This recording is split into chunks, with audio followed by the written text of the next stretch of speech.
Andrew. He's a Lincoln-based and developer with C++ business field. And something quite interesting to know about Andrew is that he's actually come from a very strong academic background, with actually getting at A level, which is really, really impressive. So Andrew, talk to me about your favorite language then.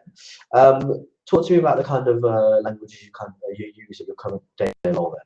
Okay, I guess my favourite language is probably C#, because it's a modern interpretation of the language C++. I became a developer. It's made a lot of significant improvement over C++.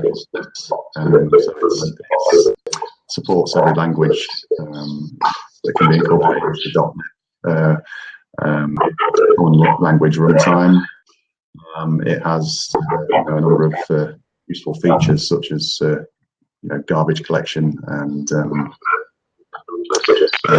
it's got type safety as well, amongst many other things. So it takes the object-oriented nature of C++ to another level, really. So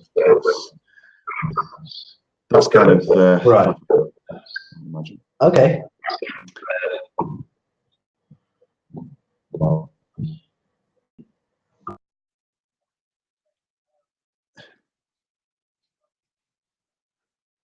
That aspect then.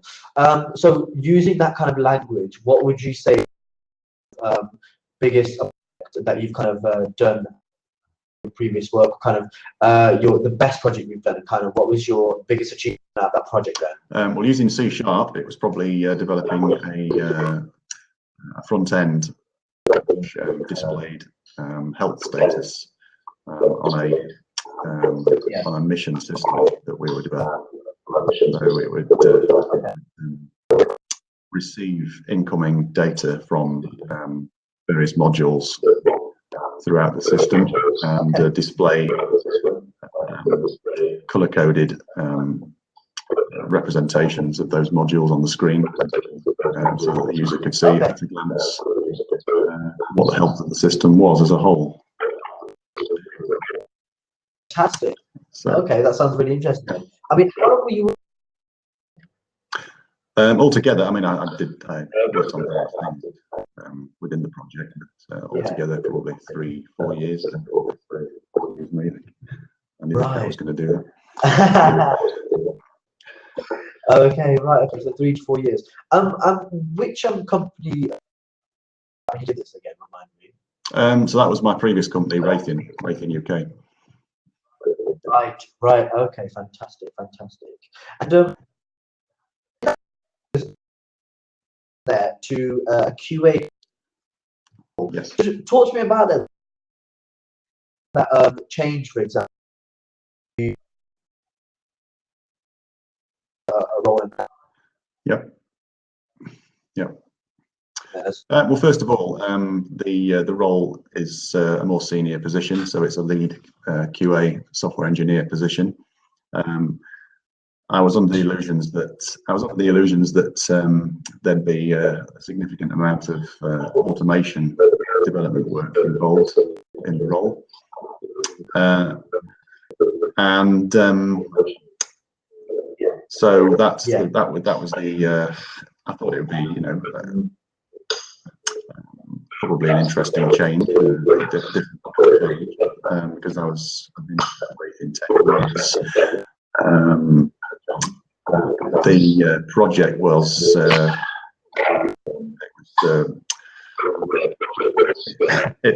they were talking about closing the project down on 3 years time, 2021. Yeah.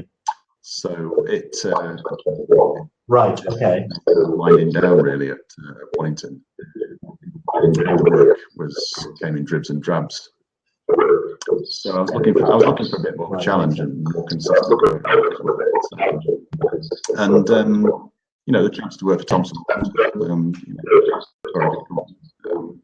voted the top 100 employees in the UK. It seemed like a good opportunity.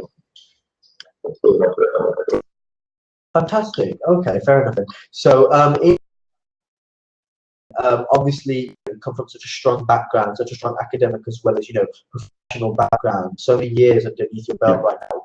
What makes you different then, as opposed to any other kind of developer out there? What makes you so unique that you could someone can see you and say, you know what, something about him? I think I've got now a bit of an artistic flair. I'm a very, very visual person, so I've got quite a bit of visual flair, I think, for designing front ends. I have a feel for what looks good, and so I have that kind of eye for things. Okay. I'm a very sort of very creative, out of the box type person, so I'll spend quite a lot of effort and time trying to resolve mental problems, try and analyze a problem in a algorithmic fashion. So I'm a problem solver and a visual developer, I think. Right. Okay. So you say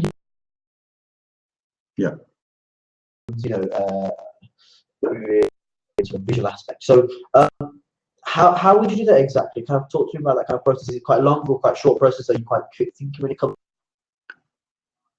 for such a long time that it becomes second nature? I think to an extent, yeah, it's nature.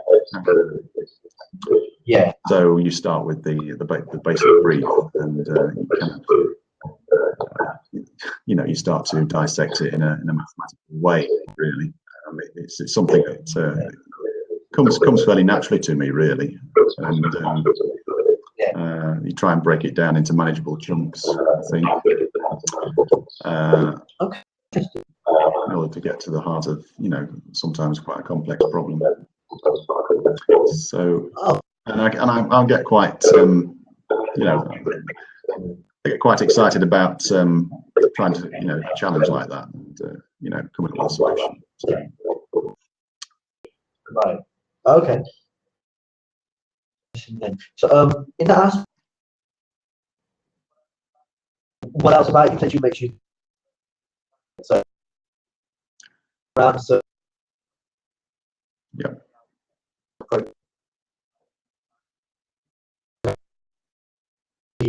Also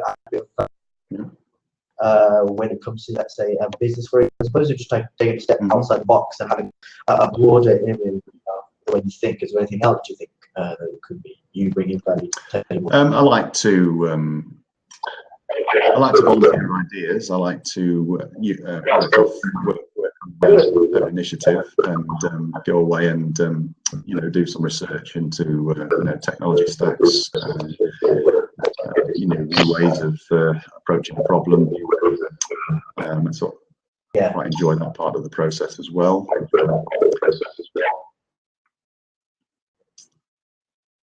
Okay, fantastic. Well, it's been an absolute pleasure speaking to yourself. Thank you. Look, I'm sure we'll have contact anyway. Thank you anyway, though. Appreciate your time. No problem. Cheers.